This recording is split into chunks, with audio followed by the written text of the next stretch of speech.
Yo, what's good, YouTube? Sass King 05 here. The Rydia mission dungeon just came out. She got her FR, so you got to handle up on these Reapers, Death Gazes. I think that's what they are. So yeah, I'm going full off turn. Papa Galuf shuts this fight down hard. Uh, Ace is off the bench. Core is our FR unit. And we're basically just gonna kill them or watch them kill themselves. Death by 1,000 cuts, that type of thing. Oh, that's some bad turn RNG. He gets a turn right off the bat.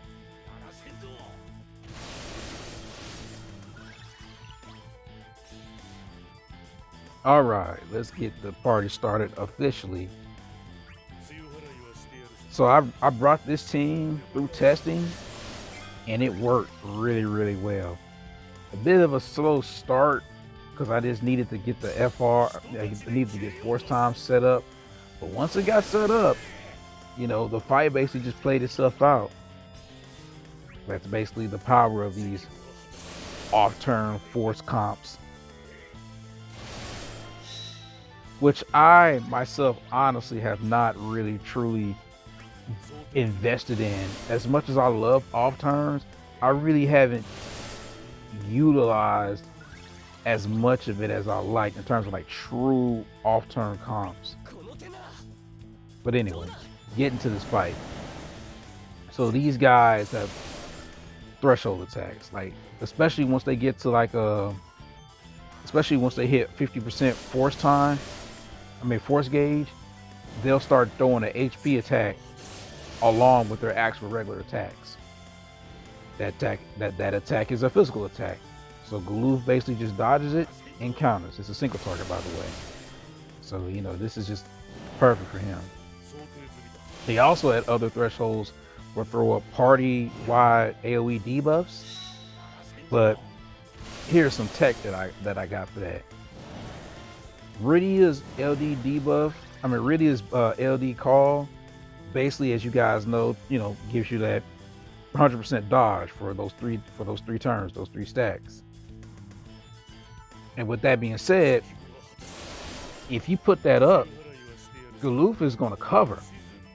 So with that being said, those threshold attacks do not trigger the stacks. So effectively, my party will be fully protected once I get the Rydia call up. And the only thing that's really a threat at this point is the actual force time attack. Like all of their attacks honestly are dangerous because they all of their attacks basically don't want to put another trap up. Nah, I wait next time. All of their attacks basically bypass like the HP damage reduction, so they're really dangerous, but you can evade basically everything. So with that being said, yeah, now they're doing their HP attack, but we just dodge all of that. So with that being said, yeah, the Rydia LD debuff, the Rydia buff basically will just protect us all the way, and we'll be completely insulated from all the bullshit that these guys can do. Also, one gimmick that these guys have that you need to be aware of is they actually gain like I want to say like 10% force gauge if you try to gauge spam every time you do like a non-attack like action, so to speak, like instant turn. Basically, they gain a bunch of force time. They gain a bunch of force gauge, which I like. They're implementing counterplay to force gauge spamming, which is good. It's a valuable strat, but I like that the devs are giving it counterplay. Elemental lockouts are still a thing, so these guys are resistant to all elements. However, specifically Rydia can get past it because, as you know, with her LD debuff, it bypasses all immunities, even if it says it's immune to water specifically. So I'm gonna do now. I'm gonna hit the Reaper's Gale. probably going to, you know what? I'm going to hit the Rydia call right now.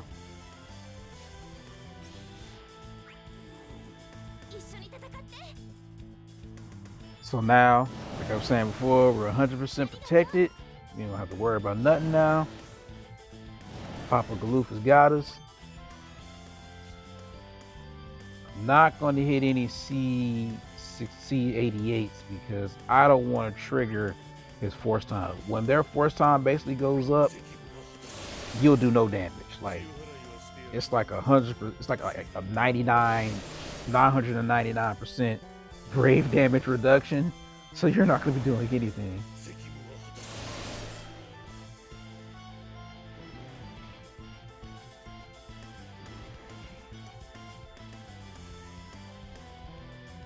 Alright, I'm gonna pop Ace's BT next turn. I'm probably going to pop Galuf and the Leo call next.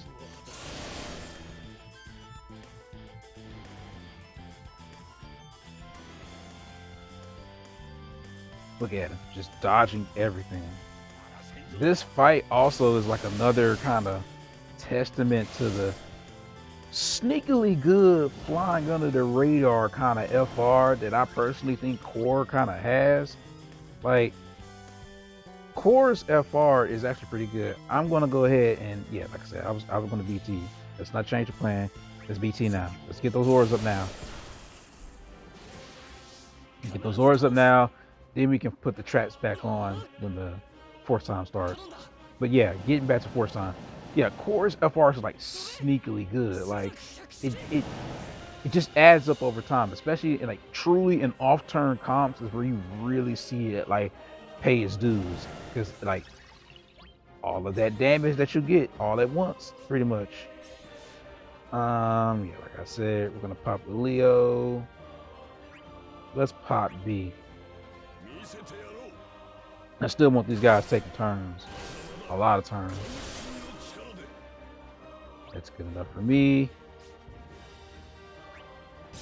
Pop BX.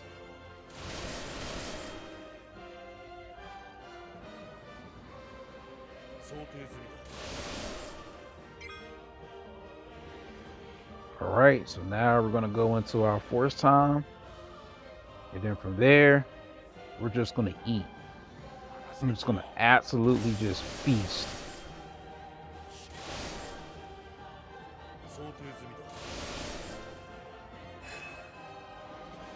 Leo is on the Leo call is only going to benefit Galuf because everybody else has like AoE attacks, but you know Galuf is going to be the main one basically doing the damage, so it basically works out.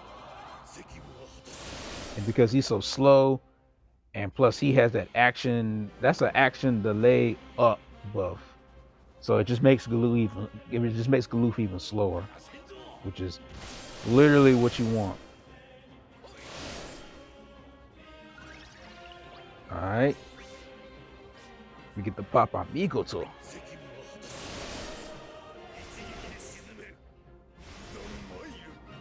Get the Kabuki stance. Say it with me, class. MIGOTO.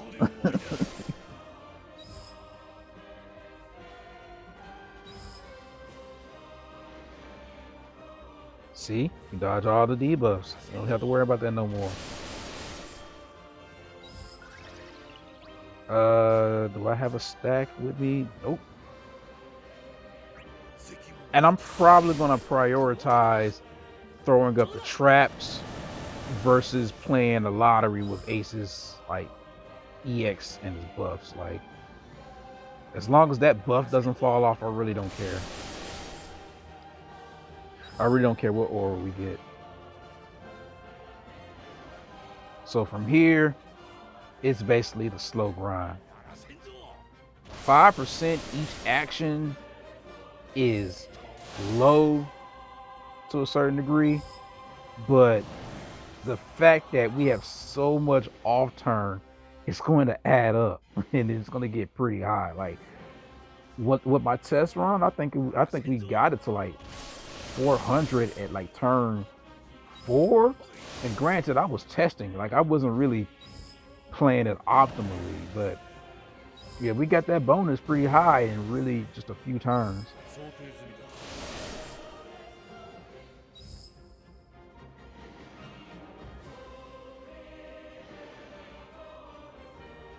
So now we're perfectly like insulated at this point. Every turn Ace gets, his traps are gonna get, his ores are gonna get better. Well, specifically after his next turn, now we'll have level 3, which I believe is does he have HP cap up? I'm not sure. I forget. Truthfully speaking, we should kill these guys before they even get like to their force time. Like our force time should not go off. And I know this for certain because it didn't go off during the testing. I didn't even have the Leo call active.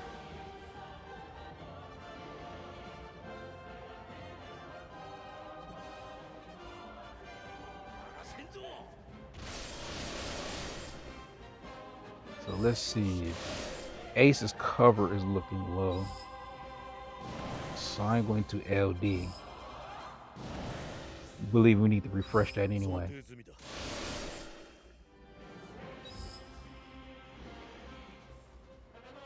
These guys have some, relatively high brave damage reduction, but we're just gonna bypass all of that.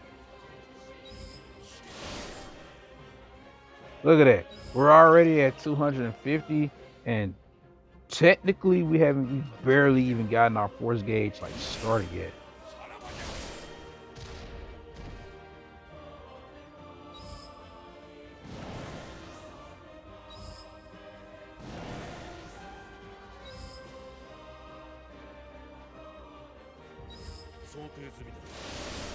Just give me all that bonus. And take all the turns you want. Slow Galuf down. I don't care.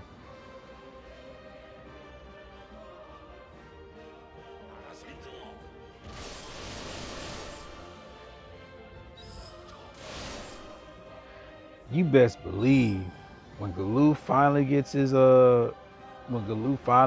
rework in global, Bluey, frame 1. Frame 1. The grandpa has it's kind of funny in its own way, but the grandpa's basically stood the test of the time. Like he's basically he got his rework, and it's been a long time in JP since he's gotten his rework, but his value has never really kind of fell off. For the fights that he works in, he works amazingly well. And I'm pretty sure that some of you, a lot of you people kind of peeping probably already might know about JP player. I think his name is Segan. He plays yeah, let's do another trap on him. Why not?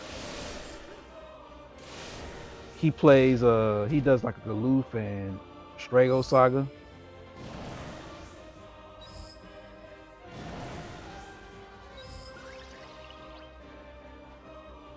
Now we hit the X. But yeah, that saga is basically proving to you that, hey, Papa Galuf got it. Like, you can definitely bring him in content. He's basically gonna be great. So that was those debuffs he just hit. That's like a framed poison. That's like really, really potent, I believe. I think when I saw it, it hit for like 15K.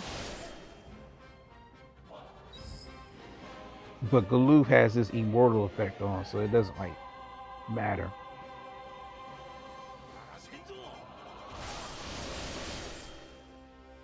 We are just eating. We are only at 7 turns. Well, 6 turns. Now 5. Reaper's Gale. Nah, we'll just keep everything going. Our Reaper's Gale when we get towards the end. I don't need to do anything fancy, but just let these guys just slowly annihilate themselves.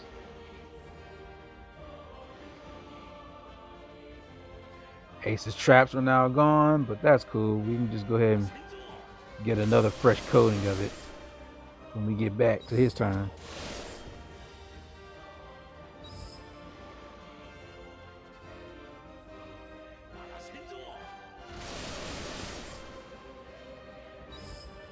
But yeah, Galuf is that was my original point. Yeah, Galuf is just a really great kind of under the radar unit. Like Orin is more popular, but I think Galuf's just, I don't know, like Galuf's counters are just, I don't know if I want to say better, but I see Galuf trivializing fights more, in my opinion, than what I would think I would see Orin. Although Orin is an amazing tank in his own right. I mean, I'm not, I definitely don't want to get into the comparing or anything. I guess in my personal preference, I would rather Galuf over Orin.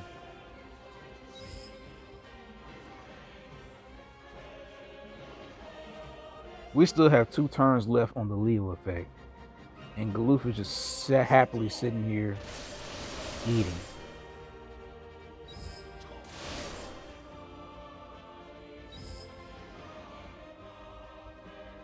All right, now we're gonna pop that. We're gonna pop a new trap on.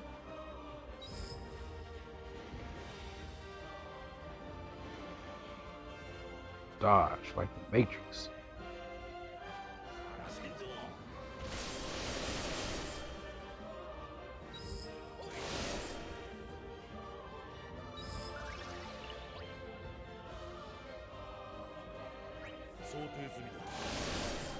This might kill. This might be game right here. I think it is game. It is game. Jesus. Off turn. Good job, team. Yep, did better than my first time. Yeah, that was pretty fun. Go ahead and let y'all peep the squad real quick. Peep the spheres. Yeah, that was a pretty good fun run. If I could have it my way, I want to get Rydia. Is it Machina supposed to be coming out with the FR? I think so too. Machina and was it Fusoya from Final Fantasy IV? So we'll see how all that looks out. But in any case, if you've been watching this long, I greatly appreciate you. Salute to all the real ones that's been watching up to this point, who've made it this far in the video. Y'all the real MVPs. Like, comment, subscribe, all that YouTube algorithm bullshit. Help out the boy, help out the kid. This has been Sax King 05, and I'll check y'all out later. Peace.